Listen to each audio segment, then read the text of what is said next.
नमस्कार साथियों, बहुत ही स्वागत है आपका हमारे यूट्यूब चैनल कुमार स्टूडियो 688 में।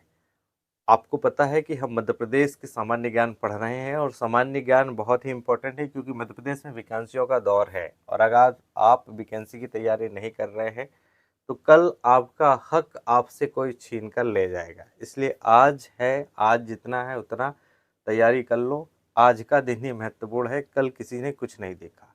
असफलता एक चुनौती है, बार बार ये बात मैं दोहराता हूँ कि असफलता एक चुनौती है, इसे स्वीकार करो।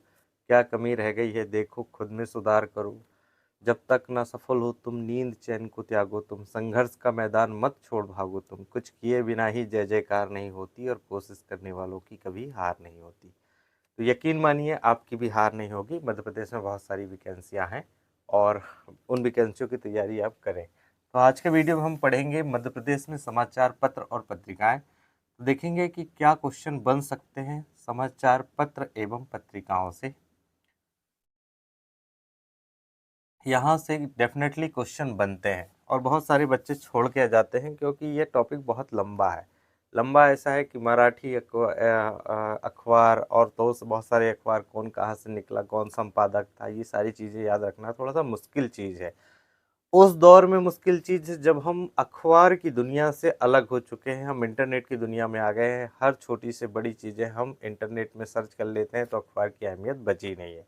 चाहे वो जीके जीएस से लेकर या तमाम पत्र पत्रिकाएं हों, सब इंटरनेट में उपलब्ध है और वहाँ से हम देख लेते हैं। इसलिए अब मैं ये कह सकता हूँ कि जो समाचार पत्र और पत्रिकाएं हैं उनके पाठक बचे नहीं हैं, उनके अब ग्राहक हैं। और मैं इसलिए भी कह रहा हूँ क्योंकि जो इस पत्र और पत्रिकाओं के मालिक हैं वो आपका हमारा सच अखबार में छापेंगे, इस बात की विश्वसनीयता उसने उन्होंने खुद ही खत्म कर दी है। मैं इसलिए क्योंकि वो राज्यसभा के टिकट मांगते हैं, सरकार के दरवाजे में जाके उनके तलवे चाटते हैं। तो जो व्यक्ति सरकार के दरवाजे में जाके तलवे चाटेगा वो आपका और हमारा सच पेपर में क्या लिखेगा, इस बात में प्रश्न चिन्ह खड़ा होता है। शायद इसी में किसी एक विद्वान ने कहा है कि लश्कर भी तुम्हारा है, सरदार भी तुम्हारा है, तुम झूठ को सच लिख दो, अखबार तुम्हारा है। इस दौर के फरियादी जाए भी तो जाए कहाँ, इस दौर के फरियादी जाए भी तो जाए कहाँ। यहाँ कानून भी तुम्हारा है, न्याय भी तुम्हारा है और न्याय देने वाले लोग भी तुम्हारे हैं। तो जब इतनी सारी चीज़ें आसपास आप देखते हैं कि एक छोटी से छोटी चीज़ को कितने बढ़ा चढ़ा के प्रस्तुत किया जाता है, जैसे वो चीज़ पहली बार दुनिया में पहली बार घटित हुई है, इससे पहले कभी कोई चीज़ घटित हुई नहीं है। ऐसे परोसा जाता है कि वो मिर्च मसाला लगा के बिल्कुल पाठकों को अट्रैक्ट बनाया जाता है। तो ये सारी चीज़ें नहीं होनी चाहिए। जो ट्रुथ है, जो सच्चाई है, उसे बिना किसी तोड़ मरोड़ के जैसी है उसी पाठकों के सामने प्रस्तुत किया जाए। आप डरे ना। जो पत्रकार हैं बताइए, ना ही उनके पास एक डिग्री है, ना किसी कोई सर्टिफिकेट है पढ़ाई लिखाई का। बस एक आइडेंटिटी कार्ड बना लेते हैं, टांग लेते हैं और दो माइक खरीद लिए, बस लगा दिए। हाँ बताइए हम फला पत्रकार, या ये कौन सी क्वालिफिकेशन हुई? ये कोई क्वालिफिकेशन तो हो नहीं। आप बकायदा जर्नलिज्म का कोर्स करके आइए, फिर पत्रकार बनिए, फिर आपका रिस्पेक्ट होगा, आदर होगा, हर चीज़ होगा। लेकिन ये है नहीं, सब सरकार के दबाव में या तमाम चीज़ों दूसरे लोगों के दबाव में आके हर चीज़ खराब हो जाती है। तो अब विश्वास लोगों का लगभग पेपरों से या समाचार पत्रों से हट चुका है, क्योंकि ये मिर्च मसाला जो लगाने की परंपरा है ये जब तक खत्म नहीं होगी तब तक पाठक अब लौट कर नहीं आएंगे, अब सिर्फ ग्राहक ही बनाए जाएंगे पेपरों के। तो हम बात कर रहे थे मध्य प्रदेश में समाचार पत्र और पत्रिकाएं हमें तो पढ़ना ही पड़ेगा, पढ़ाना भी पड़ेगा। क्यों? क्योंकि अगर नहीं पढ़ेंगे, नहीं पढ़ाएंगे तो यहाँ से एक दो नंबर जो बनते हैं वो भी चले जाएंगे। वैसे ही फर्जीवाड़ा व्यापम में या तमाम कांड हो रहे हैं, लोग सीटें बिक रही है, ऐसा न्यूज़ चैनल में ही सुनने में आता है। क्या सच है, क्या सच्चाई है, क्या जांच होगी या नहीं होगी, पता नहीं क्या होने वाला है। जो लोग पास आउट हो गए हैं वो तो खुश तो है ही है और होना भी चाहिए ज़रूर खुश, लेकिन कुछ लोगों को देखकर, उनके इंटरव्यू में देखकर ऐसा लगता है कि ये सब चीज़ें वास्तव में इसको मैनिपुलेशन किया गया है या कुछ ना कुछ घोटाला या फर्जीवाड़ा ज़रूर हुआ है। क्योंकि उनसे सामान्य से क्वेश्चन में एक पत्रकार ने पूछा कि बताइए मध्य प्रदेश में जिलों की संख्या कितनी है? तो जो टॉपर हैं, जो टॉप 10 की लिस्ट में हैं, उन्हें मध्य प्रदेश में टोटल जिलों की संख्या ही नहीं पता है। एक 5वीं क्लास या 8वीं क्लास पढ़ने वाला बच्चे को टीचर पढ़ा देता है ये सब चीज़ें। और जो कंपटीशन की तैयारी कर रहे बच्चे हैं, 2 साल 3 साल से तैयारी कर रहे हैं, और आपने मध्य प्रदेश में पटवारी चयन परीक्षा में 10 रैंक में से रैंक लेके आया है, यानी जितने भी है उसमें टॉप 10 रैंक में आपका नाम शामिल है। और आपको नहीं पता कि मध्य प्रदेश में टोटल जिलों की संख्या कितनी है, संभागों की संख्या कितनी है। ये बताइए कितनी हास्यास्पद बातें हैं ये हंसी आती है, रेडिकुलस टाइप की चीज़ें हैं कि ऐसे लोग भी टॉप कर जाते हैं। अब ये तुक्के से हुआ है तो बोल दो कि हाँ, हम एग्जामिनेशन सेंटर में गए थे और जो प्रश्न पत्र हमारे सामने आया वो हमने सॉल्व किया और तुक्के से हम पास हो गए। इतना भी स्वीकार नहीं कर पा रहे हैं। इतना ही स्वीकार कर ले तो चलो, तब लोगों को तसल्ली हो जाए कि तुक्का भी कोई चीज़ होती है, बाय लक से हो गया, बाय चांस हो गया। तो ये भी नहीं बोल पा रहे, इतनी भी हिम्मत उनके पास नहीं है। और कोई क्वेश्चन और ज़्यादा उनसे करा जाए, पूछा जाए तो कहा कि हमारी मानसिक स्थिति ठीक नहीं है। जब एक ही क्वेश्चन से आपकी मानसिक स्थिति ठीक नहीं हो रही है, तो पटवारी बनने के बाद तो बहुत सारी चुनौतियाँ आपके सामने आएगी। अब ग्रामीण ग्रामीण जीवन में जाएंगे, वहाँ की समस्याएं तो बड़ी विकट होती है। भाई भाई में ज़मीन के बीच विवाद हो जाता है, तो आप उन समस्याओं को कैसे दूर कर पाएंगे। और भी बहुत सारी चीज़ें हैं, उनको समझना चाहिए। ये सारी चीज़ें अगर फर्जीवाड़ा हुआ है तो इसकी सीबीआई जांच हो। बहुत सारे कोचिंग सेंटर इसका विरोध कर रहे हैं, करना भी चाहिए, क्योंकि यह संविधान है और देश संविधान से चलता है। कोई किसी धर्म से, किसी समाज से या किसी और वर्ग से देश नहीं चलता है। और ये होना भी चाहिए। हमारे सबसे बड़ा जो शास्त्र है, या कहना चाहिए सबसे बड़ा ग्रंथ अगर पूजनीय है तो वो है भारत का संविधान। इसके अलावा दूसरी चीज़ें हो सकती हैं लेकिन ज़रूरी नहीं है। सबसे पहले ज़रूरी संविधान ही है। देश संविधान से चलना चाहिए। ये बात मैं पहले से भी कहते आया हूँ, आज भी कहते आया हूँ। इस देश में पिछड़ापन होने का सिर्फ 2 ही कारण रहा है। पहला कारण ये है कि धार्मिक में ज़्यादा रुचि होना लोगों की, यानी इसको कह सकते हैं सीधी भाषा में कह सकते हैं कि धर्मांधता। भारत में जब तक धर्मांधता रहेगी, जब तक भ्रष्टाचार रहेगा, इस देश का कोई कुछ नहीं करने वाला है। चाहे यहाँ ब्रह्मा जी ही प्रधानमंत्री बन के आ जाए या उनके रूप आ जाए, पर कहीं नहीं, कुछ नहीं बिगड़ने वाला है जब तक 2 चीज़ें ठीक सुधर ना जाए। पहली भ्रष्टाचार और धार्मिक जो अंधविश्वास या पाखंड फैला हुआ है, ये सारी चीज़ें ये बदलेंगे तो निश्चित है भारत बदलेगा। भारत बदलेगा तो भारत के लोगों की सोच बदलेगी, और ये सोच जो है निश्चित रूप से बदलनी चाहिए, क्योंकि धर्म हमें कई क्षेत्रों में पीछे ले जाता है, आगे बढ़ने की कोशिश नहीं दे पाता। जैसे शायद किसी पंक्ति में कहीं धर्म शास्त्रों में लिखा है कि क्या लेकर आए थे क्या लेकर जाएंगे, सब यहीं रह जाएगा, मिट्टी का पुतला। अगर ये सब चीज़ें बच्चों को पढ़ाया जाए तो वो बोलेगा अरे पढ़ने की क्या चीज़ है, या आविष्कार करने की क्या ज़रूरत है। बिल्कुल मत करो आविष्कार। अरे मरने के बाद क्या साथ में लेके जाएगा, चुपचाप सुबह उठो, 2 रोटी खाओ और सो जाओ शाम तक। तो ये सब चीज़ें पीछे लेके जाती हैं कई हद तक। तो लेकिन कुछ चीज़ें अच्छी भी हैं, जैसे राम और ये सारी रामायण में जो चीज़ें बताई गई है, उसमें परिवार की एकता के बारे में वो बहुत सारे संदेश मिलते हैं। बहरहाल ये टॉपिक बहुत अलग है। मैं बेसिकली ये बात कह रहा था कि भारत संविधान से चलता है और इसका संविधान की रिस्पेक्ट हमेशा होनी चाहिए।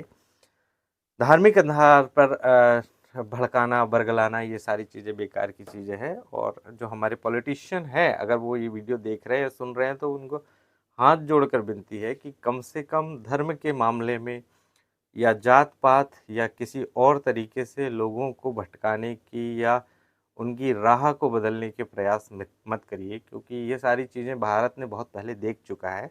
और इतिहास से हमें बहुत सारी चीज़ें सीखनी चाहिए, क्योंकि इतिहास में हमने देखा है कि जो पाकिस्तान, वर्तमान पाकिस्तान है, वो भी धार्मिक आधार पर बनाया गया एक राष्ट्र था, और उसकी क्या हालत है आप देख ही सकते हैं। तो धर्म के आधार पे या भाषाई आधार पर, जातों के आधार पर, वर्गों के आधार पर अगर हम राष्ट्र का निर्माण करेंगे तो ये बिल्कुल कतई गलत है, 100% बिल्कुल गलत है। जब भी उस समय डॉक्टर भीमराव अंबेडकर में तो उनको, मतलब मैं क्या, पूरी दुनिया उनको गुरु मानती है, और मानना भी चाहिए, क्योंकि एक ऐसी पर्सनालिटी जिनके पास ना तो शिक्षा का अधिकार उस दौरान था जब वो थे, बावजूद उनके उनने बहुत अच्छी एजुकेशन ली और बहुत अच्छा कमाल किया, फादर ऑफ इंडियन कॉन्स्टिट्यूशन कहलाए। और हमें उनसे बहुत सारी सीखनी चाहिए चीज़ों को। और धर्म विशेष या जाति विशेष या संप्रदाय विशेष में लोगों को फंसा के उलझा के नहीं रखना चाहिए। जो सच्चाई है, जो ट्रुथ है, तो उसे बताना चाहिए। तो आज हम ज़्यादा लेक्चर नहीं करेंगे। लेक्चर देंगे तो 2-4 घंटे तो ऐसे ही व्यतीत हो जाएंगे, और आप लेक्चर सुनने के आदी नहीं है, आप हो प्रश्न पत्र को सॉल्व करने के आदी, जो क्वेश्चन आपको आएंगे। तो हम समाचार पत्र और पत्रिकाएं पढ़ रहे थे, यहाँ से डेफिनेटली क्वेश्चन बनते हैं, और उन क्वेश्चनों को अगर आप ठीक से देखेंगे, पेन कॉपी आपके पास हो तो नोट कर लीजिए, बेसिकली आपके पास होना ही चाहिए। तो भारत का पहला समाचार पत्र की बात होगी कि भारत का पहला समाचार पत्र कौन सा था, तो आपको ध्यान रखना है भारत का सबसे पहला समाचार पत्र जो था बंगाल गजट था। बंगाल गजट, बंगाल गजट था जो भारत का सबसे पहला समाचार पत्र था। भारत से इसलिए शुरुआत हो रही है क्योंकि मध्य प्रदेश की शुरुआत करने से पहले थोड़ा सा भारत देख लेना चाहिए, उससे हमारा जो बेस है वो क्लियर लगभग हो जाता है। तो भारत का सबसे पहले जो समाचार पत्र है वो बंगाल गजट है। और ये कब प्रकाशित हुआ, सन अगर आपसे पूछे तो आपको बताना है 1780, 1780 का लगभग वो समय था जब बंगाल गजट हमारा प्रकाशित हुआ। और इसके जो प्रकाशक थे या पहली बार जो संपादन किया था वो जेम्स ऑगस्टन हिक्की ने किया था। जेम्स ऑगस्टन हिक्की, तो आपको याद रखना है जेम्स ऑगस्टन हिस्टी। तो ये जो था जेम्स ऑगस्टन हिक्की, ये व्यक्ति ने पहली बार ये समाचार पत्र निकाला, बंगाल गजट, जो भारत का था। 1780 में इसे प्रकाशित करने का काम किया गया था।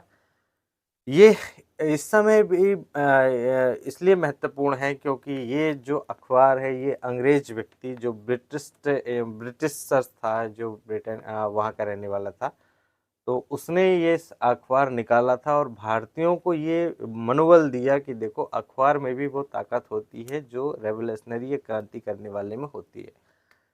क्योंकि देखिए इसने पहले ही अवधारणा प्रस्तुत कर दी थी कि अखबार का मॉडल क्या होना चाहिए, किस तरीके की चीज़ें अखबारों में सम्मिलित की जाए, जो सरकार की योजनाएं हैं या जो दूर दराज तक लोगों के विचार है उनको पहुंचाया जाए, और क्यों पहुंचाया जाए ये भी उन्होंने अपनी पहले संपादकीय में ये बात कही गई थी।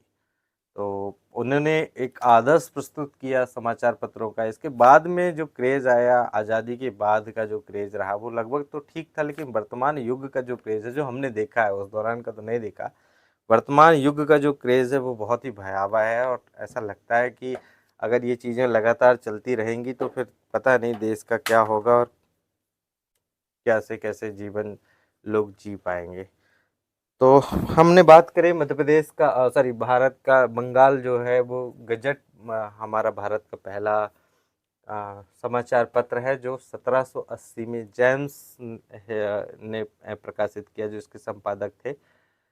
मध्य प्रदेश की बात होगी कि मध्य प्रदेश का पहला अखबार कौन सा है, तो आपको बताना है मध्य प्रदेश का पहला अखबार ग्वालियर अखबार है। कौन सा? ग्वालियर अखबार। ग्वालियर अखबार जो है मध्य प्रदेश का पहला अखबार है, ग्वालियर अखबार। और ग्वालियर अखबार जो मध्य प्रदेश का प्रारंभ हुआ, ये हुआ 1840 में। कब चालू हुआ? मध्य प्रदेश का पहला अखबार है और ये प्रारंभ हुआ 1840 में। 1840 में जब ये आया लोगों के सामने, इसकी पहली प्रति आई, तो ये उर्दू अखबार था। उर्दू अखबार था और ये साप्ताहिक निकलता था, दैनिक नहीं निकलता था। तो ये भी ध्यान रखेंगे कि कौन सी भाषा में छपता था, तो ये उर्दू में छपता था और ये साप्ताहिक था। साप्ताहिक अखबार था, दैनिक नहीं था, सप्ताह में एक बार निकलता था। तो देखिए मध्य प्रदेश में या मध्य भारत में, मध्य प्रदेश तो तब था ही भी नहीं, मध्य भारत में आते आते ग्वालियर अखबार पूरा, आप कह सकते हैं कितना समय लगा। 1740 में पहला अखबार भारत में छप रहा है, वहीं मध्य प्रदेश आते आते कितना टाइम लग गया। ग्वालियर अखबार छपा 1840 में। 1780 से लेकर 1840 एक लंबा समय होता है, लोगों को समझने में लग भी गया कि वास्तव में अखबार की क्या उपयोगिता है। अगला क्वेश्चन पूछ सकता है आपसे कि राज्य में पहली बार हिंदी से प्रकाशित होने वाले अखबार का क्या नाम था। तो आपको बताना है हिंदी से पहली बार प्रकाशित होने वाले अखबार का नाम है मालवा अखबार। मालवा मालवा अखबार मालवा अखबार हिंदी से पहले बार प्रकाशित होने वाला मध्य प्रदेश का समाचार पत्र है।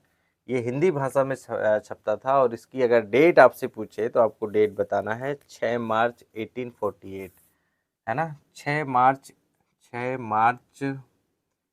1848 6 मार्च 1848 को मालवा अखबार पहली बार प्रकाशित हुआ है, जो हिंदी से प्रकाशित हुआ है, यानी हिंदी भाषा में प्रकाशन हुआ था इसका। किस जगह से प्रकाशन हुआ है तो आपको बताना है ये इंदौर से प्रकाशित होता था। इंदौर मालवा का हिस्सा है, बहुत खूबसूरत जगह इंदौर है। पृथ्वी का स्वर्ग अगर कहेंगे या मध्य प्रदेश में रहने लायक स्थान अगर कुछ कहा जाए तो इंदौर होगा। सबकी ये बात बहुत अच्छी है कि इंदौर का क्षेत्र बहुत अच्छा है। यहाँ पर संपन्नता तो है ही है, साथ में स्वच्छता है, स्वच्छता के लिए काफ़ी जाना जाता है। यहाँ के लोग बहुत अच्छे हैं, मालवा के लोग बहुत हेल्पफुल लोग हैं। मिट्टी भी बहुत अच्छी है, बहुत उपजाऊ मिट्टी है। तो शायद कोई चीनी यात्री आया था, उसने पूरे देश की बात कही थी कि पूरे भारत में सबसे अधिक जलवायु अगर किसी क्षेत्र की है तो वो मालवा क्षेत्र की है, ऐसा उसने कहा था। तो मालवा अखबार का ध्यान रखेंगे, मध्य प्रदेश में 6 मार्च 1848 को प्रकाशित होता है, जो हिंदी भाषा में प्रकाशित होने वाला अखबार था। इंदौर से प्रकाशित किया गया। साथ ही एक चीज़ ध्यान रखेंगे कि इसके जो प्रकाशक हैं या पहले संपादक कौन है, तो आपको ध्यान रखना है कि प्रेम नारायण जी इसके पहले संपादक थे या इन्होंने ही प्रारंभ किया। तो संपादक का क्वेश्चन आएगा, संपादक कौन थे इसके, तो आपको बताना है प्रेम नारायण। प्रेम नारायण प्रेम नारायण जो थे वो पहले इसके संपादक थे या उन्होंने निकालने का प्रयास किया था इसको। तो मध्य प्रदेश में मालवा अखबार मध्य प्रदेश का है। 6 मार्च 1848 को ये प्रकाशित होता है, हिंदी भाषा में प्रकाशित होता है। प्रकाशन स्थान पूछेगा तो आपको बताना है इंदौर। और जो संपादक हैं, जो पहली बार इन्होंने निकालने का प्रयास किया था, वो प्रेम नारायण जी इसी क्षेत्र से जुड़े हुए थे इनने। अगला क्वेश्चन ये हो सकता है कि मध्य प्रदेश में सिंधी भाषा में प्रकाशित होने वाला समाचार पत्र का क्या नाम है। सिंधी भाषा में प्रकाशित होने वाला समाचार पत्र, तो सिंधी भाषा का समाचार पत्र है जो है, उसका नाम है फर्ज। फर्ज जो है वो सिंधी भाषा का मध्य प्रदेश से निकलने वाला समाचार पत्र है, जो सिंधी भाषा से प्रकाशित होता है, सिंधी भाषा से निकलता है। तो फर्ज आपको ध्यान रखना है, ये जो है ये सिंधी भाषा से निकाला जाता है। सिंधी भाषी जो लोग हैं जो सिंधी भाषा को जानते हैं, मध्य प्रदेश का एकमात्र अखबार है जो सिंधी भाषा में प्रकाशित होता है, ये भी आपको ध्यान रखना है। उसका नाम क्या है, फर्ज। नेक्स्ट क्वेश्चन हो सकता है कि मध्य प्रदेश में खेल पत्रिका एकमात्र निकलती है, उस खेल पत्रिका का क्या नाम है।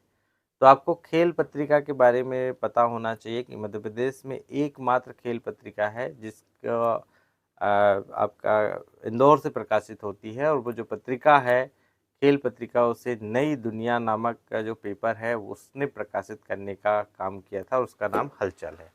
तो आपको देखना है जो पत्रिका निकल रही है उसका नाम हलचल पत्रिका है, और ये खेल के लिए निकलती है। और ये कब निकलती है, मासिक है, ये महीने में एक बार निकलती है। और जिस संस्था के द्वारा निकाली जाती है उस संस्था का नाम है आपका नई दुनिया। नई दुनिया एक पेपर भी है, और ये इंदौर से प्रकाशित होता है, ये पेपर इंदौर से, और ये पत्रिका भी वहीं से निकलती है, इंदौर से। तो नई दुनिया पेपर है, दैनिक पेपर है, रोज डलने वाला पेपर है, इसका प्रकाशन भी इंदौर से होता है, ये भी आपको ध्यान रखना है। और साथ ही साथ ये भी याद रखना है कि हलचल नामक पत्रिका है, ये भी नई दुनिया प्रकाशित करती है, और ये जो पत्रिका है ये मासिक है, मंथ में एक ही बार छपती है और फिर अपने पाठकों तक पहुंचती है। तो जो खेल प्रेमी हैं मध्य प्रदेश में, जो खेल में रुचि रखते हैं या खेल को अच्छे से जानते हैं, वो सारे लोग यही पत्रिका, हलचल पत्रिका का इस्तेमाल करते हैं जानकारी को जुटाने के लिए। अगला क्वेश्चन हो सकता है कि मध्य प्रदेश में वह कौन सा अखबार है जो सबसे अधिक मात्रा में छपता है, जिसकी प्रति बहुत अधिक छपती है। तो बहुत अधिक प्रति वाला जो पेपर है, सबसे अधिक प्रति वाला पेपर जिसकी कॉपियां सबसे अधिक छपती है, तो उसका नाम है दैनिक भास्कर।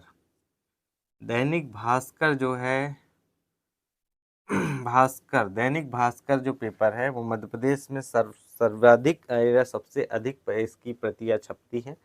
और इसका जो प्रकाशन होता है वो मध्य प्रदेश में जबलपुर से भी होता है, जबलपुर के साथ इंदौर से भी होता है, भोपाल से भी होता है, और लगभग जितने पूरे मध्य प्रदेश में इसका ये चलता है, पेपर चलता है। पूरे मध्य प्रदेश का पेपर है, किसी एक क्षेत्र में नहीं चलता है। नई दुनिया भी चलता है पूरे मध्य प्रदेश में, इसकी भी जो ब्रांच है वो जबलपुर में है नई दुनिया की, लेकिन इसकी हेड ऑफिस पूछेगा नई दुनिया की तो इंदौर बताना है। वहीं साथ में अगर दैनिक भास्कर का पूछेगा तो आपको भोपाल बताना है। सर्वाधिक पेपर कहाँ से निकलते हैं या किस क्षेत्र, किस जगह से निकलते हैं, कौन से शहर से निकलते हैं, तो सर्वाधिक पेपर जो निकलते हैं, सर्वाधिक पेपर जो निकलते हैं वो कहाँ से निकलते हैं, तो सर्वाधिक पेपर भोपाल से, जो राज्य की राजधानी है, मध्य प्रदेश की राजधानी है, यहाँ से निकलते हैं। जो राज्य की राजधानी है वहाँ से तो निकलने का बहुत से कारण है। पहले कारण ये है कि राज्य की राजधानी है, मुख्यालय है, तो जो भी व्यवसायिक क्षेत्र है या जो सारी गतिविधियाँ होती हैं, शासकीय क्षेत्रों की गतिविधियाँ, वो सब वहीं से संचालित होती हैं, तो वहाँ से आसानी से खबर मिल जाती है और न्यूज़ वालों को, और वो फिर प्रकाशन करने का काम करते हैं। तो ये भी एक चीज़ इम्पोर्टेंट आपको याद रखना है।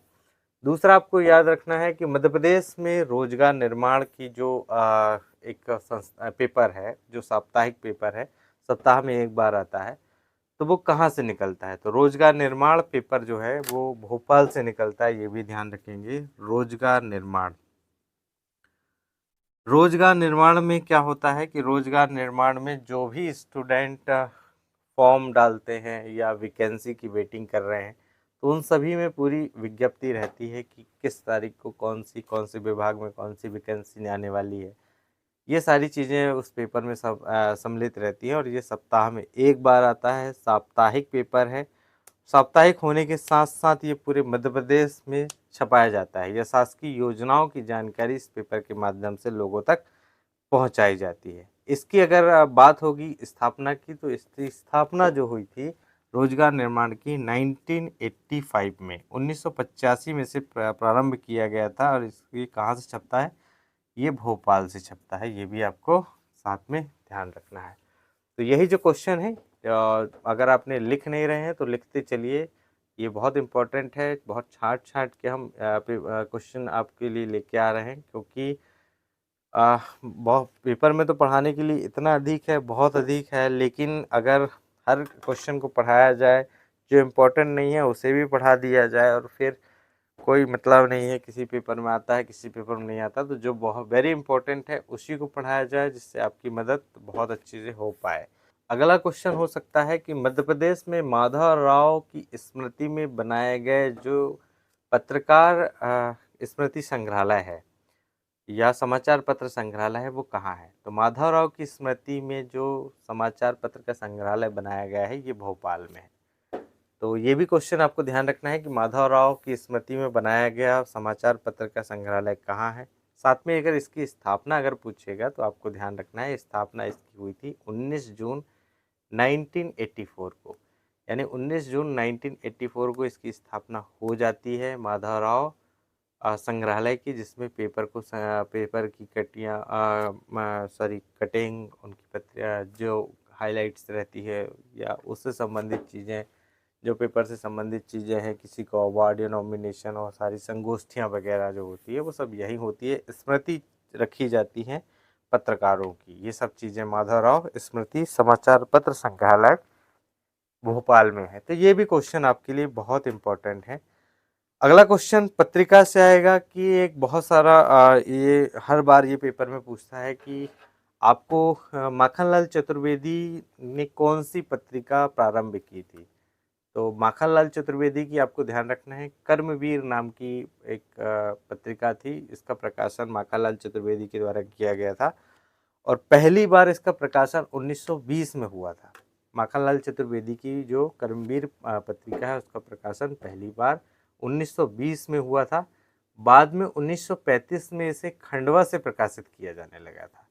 तो सबसे पहले अगर पूछेगा तो आपको जबलपुर बताना है, 1920 में जबलपुर से प्रकाशन, बाद में 1935 में इसे खंडवा से प्रकाशित किया जाने लगा था।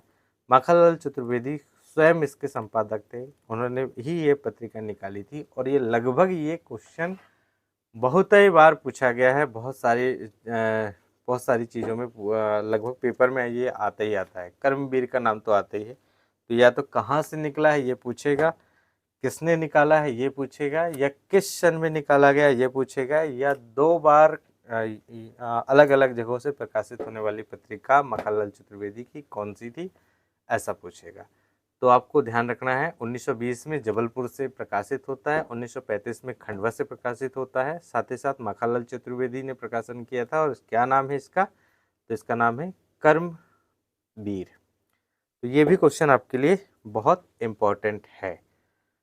अगला क्वेश्चन आपके लिए देखते हैं कि कुछ अगर मिल पाए तो आपके लिए होगा। हाँ, मध्य प्रदेश में आपको ध्यान रखना है कि पत्रकारों के 2 संगठन है, या जो पत्रकार है उनके लिए 2 संगठन बनाए गए हैं। पहला है मध्य प्रदेश श्रमजीवी संगठन। ये भी आपको ध्यान रखना है कि मध्य प्रदेश में पत्रकारों के 2 संगठन है, पहला है श्रमजीवी संगठन और दूसरे का नाम है मध्य प्रदेश अंचलित पत्रकार संघ।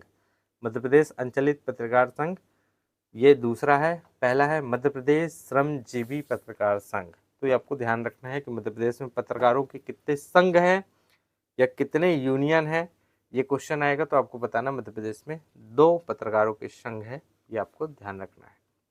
तो यही से जो पेपर में पूछे बने लगभग सवाल है, इससे अधिक नहीं आते हैं।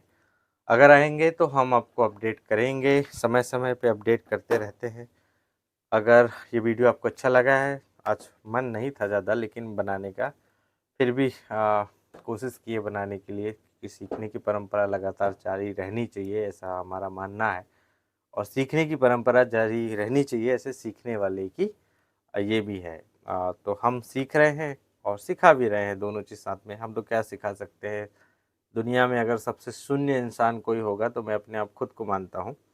हमारी क्या वसात जो किसी दूसरे को पढ़ाए, पहले खुद पढ़ ले फिर दूसरे को पढ़ाए, लेकिन चलो कर रहे हैं, कोई बात नहीं। I think it's enough for today. अगर वीडियो अच्छा लगा हो तो आपके साथियों के साथ ज़रूर साझा करें, हो सकता है उनकी कुछ मदद हो पाए। So thanks for watching and keep supporting me. Have a good day, take care.